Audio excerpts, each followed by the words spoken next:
Donc, rapidement, nous allons rentrer dans le logiciel ArcGIS Pro.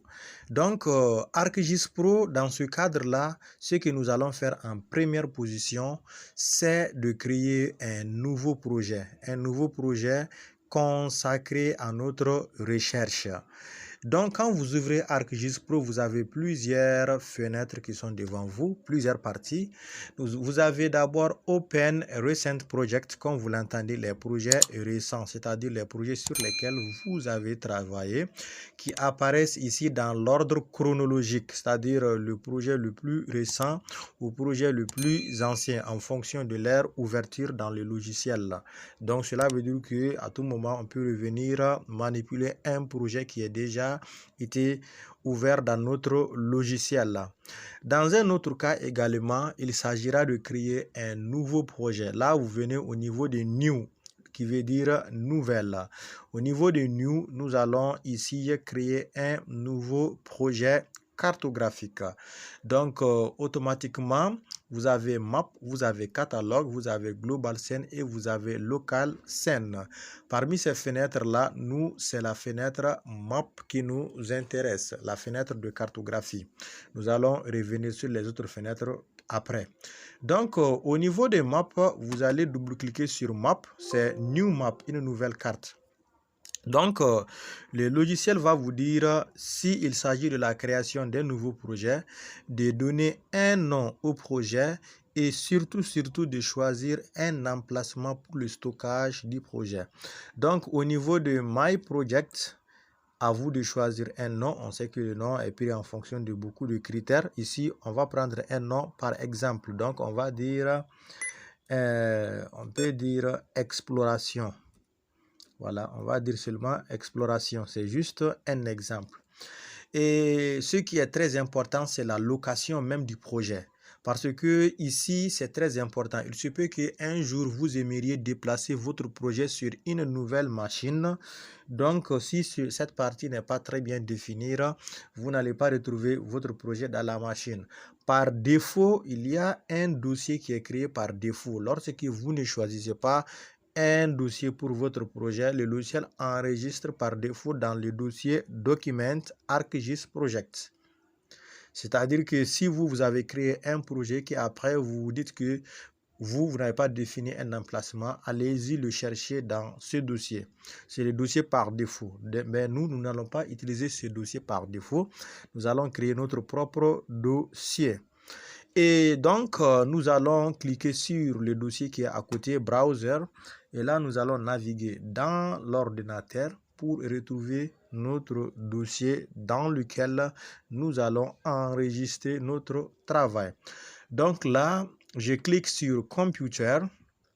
Ou bien si je vais naviguer rapidement. Je vais choisir un dossier. Je rentre ici, je vais aller au niveau de... Je vais choisir un dossier, formation.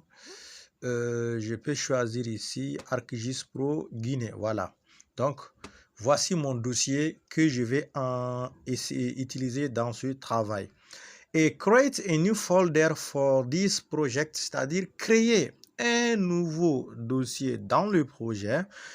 Un dossier va être généré qui va être le dossier de la base de données. Donc, ceci aussi est important. Donc là, une fois que ces quelques paramétrages ont été déterminés, là, nous allons cliquer sur OK pour valider la création de notre nouveau projet. Ici, il s'agit d'un nouveau projet vide. Il n'y a aucun élément dans le projet. Donc, le projet serait créé, le projet serait vide. À nous maintenant d'ajouter des informations, d'ajouter des données dans le projet. Donc, nous allons patienter, donner quelques secondes au logiciel pour ouvrir notre nouveau projet. Voilà, le projet est là.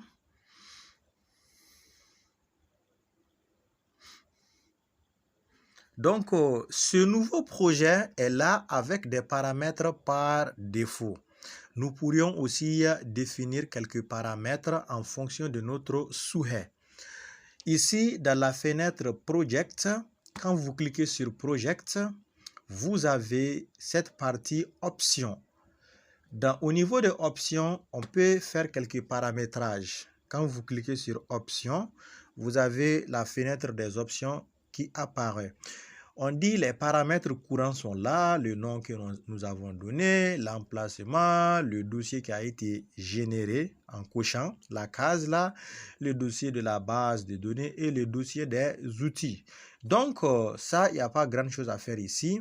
Maintenant, les unités qui seront utilisées dans le projet, cette partie est un peu importante parce que en fonction des dimensions de notre zone de travail, on peut décider de travailler avec des unités métriques, kilométriques, ça dépend. Donc ici, en unit, distance unit, les unités pour les mesures de distance, vous voyez que nous avons plusieurs options. Donc nous allons choisir le mètre. Vous voyez, c'est déjà pris par défaut. Donc, si on voudrait travailler plutôt avec le kilomètre, on pourrait cocher kilomètre, mais nous allons garder le mètre. Voilà, ça c'est pour les mesures de distance. Maintenant, pour les mesures d'angle, là aussi on clique et là vous voyez que nous avons plusieurs options. Degré, minute, seconde, degré décimal, le radian. Et là aussi nous allons garder le degré décimal. C'est mis ici DD qui veut dire degré décimal. C'est déjà pris par défaut. Nous allons conserver cela. Ensuite, nous allons les unités de mesure de superficie ou de surface, area unit. Donc, square status, nous avons aussi plusieurs unités. Là aussi, nous allons garder ici le mètre carré. Le mètre carré. On pouvait choisir le kilomètre carré, square kilomètre, square mètre, hectare. À nous de voir l'unité que nous voudrions utiliser. Et comme je l'ai dit ici, nous allons utiliser le mètre carré. Voilà, c'est déjà choisi par défaut. Nous allons conserver le mètre carré. On sait que 1 mètre carré, ça fait 1 million de kilomètres carrés, etc., etc. Donc, cette fenêtre, après Area Unit, Location Unit, ça, ce n'est pas très important. Par contre, Direction Unit est importante. Les unités de mesure, c'est-à-dire vous, si vous savez qu'au cours de vos travaux, vous aurez à faire des unités de mesure de direction, dès maintenant, vous pourriez paramétrer cela. On sait qu'on peut mesurer à partir du nord azimut, on peut mesurer à partir du sud azimut, etc., etc.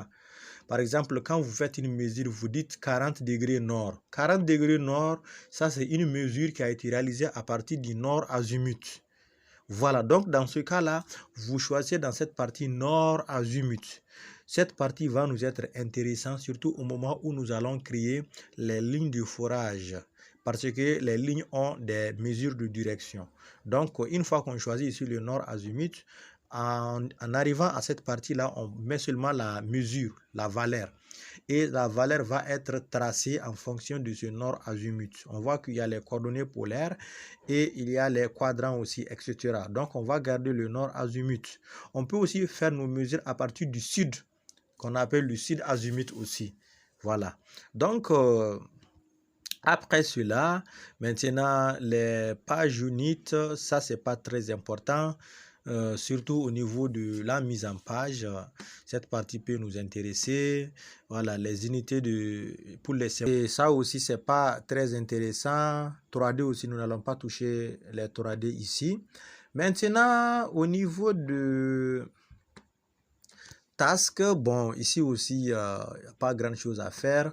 Les générales, voilà, là aussi, on peut prendre par exemple ici, la fenêtre projet recovery est un peu intéressante parce que lors de vos travaux, souvent, il se peut que votre machine se plante, bug, s'arrête sur le champ, alors que vous n'avez pas pris le temps d'enregistrer.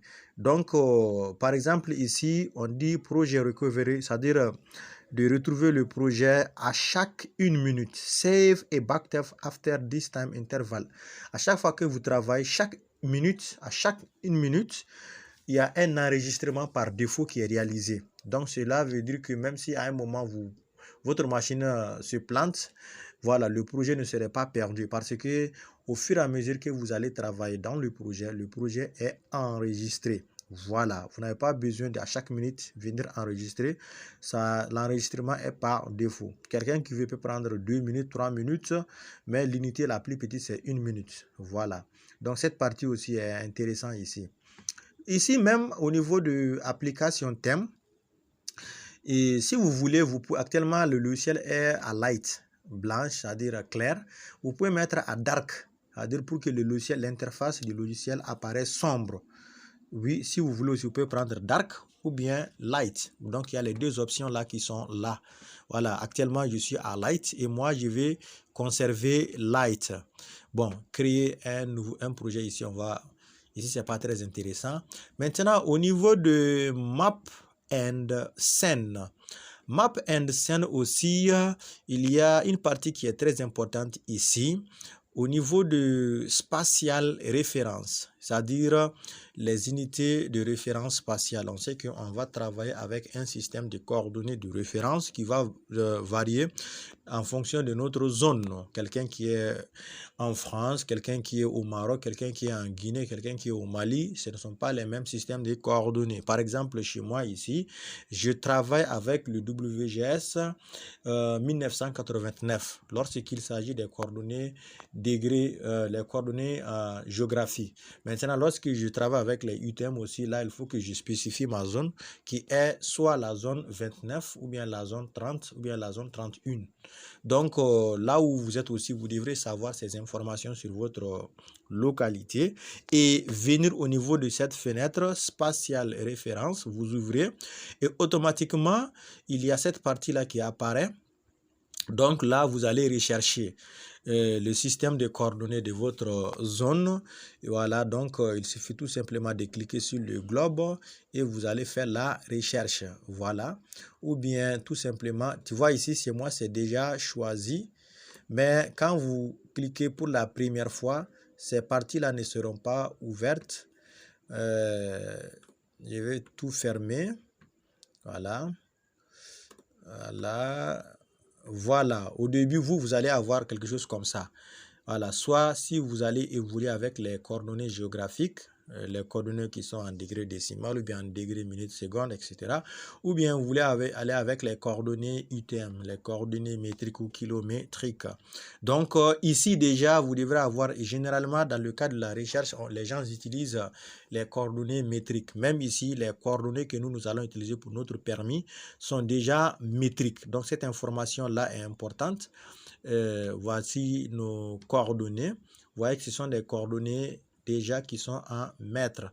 Donc, à raison pour laquelle au niveau de cette partie-là, je vais utiliser ce choix-là, Project Coordinate System. Et moi, voici au niveau là où je suis, c'est WGS 1984 ITM, zone 29. Il suffit de cliquer, d'ouvrir la fenêtre et de rechercher votre zone. Voilà. Et si vous connaissez même déjà, comment on appelle, le code de votre zone, chaque zone a un code, il suffit de taper le code ici. 32 629. Vous voyez, 32 629, ça c'est moi le code de ma zone. Le code de ma zone. C'est-à-dire que quand je connais le code de ma zone, je n'ai plus besoin de faire la recherche pour déterminer comment on appelle, le système de coordonnées qui est utilisé. Supposons par exemple, je fais exprès, je vais changer quelque chose ici. Supposons que je vais enlever ça. ITM. Voilà. J'ai pris la zone 24. Donc la zone 24, 32 629. Quand je clique ça et que je clique OK, vous voyez que ça a changé automatiquement. Ça m'amène le système de coordonnées qui est associé à ce code-là. Voilà, donc c'est des choses qui peuvent vous permettre de gagner du temps dans vos travaux. Donc une fois que le choix est réalisé, voilà, je disais que dans cette fenêtre-là, c'est l'information la plus importante. Voilà, maintenant, vous pouvez aussi voir au niveau de navigation. Là, il n'y a pas grand chose à faire. Maintenant, On peut partir jusqu'au niveau de, par exemple, Use Interface. Use Interface aussi, il n'y a pas grand chose à faire. Par exemple, mais quand même au niveau des accès toolbar, ici, cette fenêtre-là nous permettra de définir des raccourcis.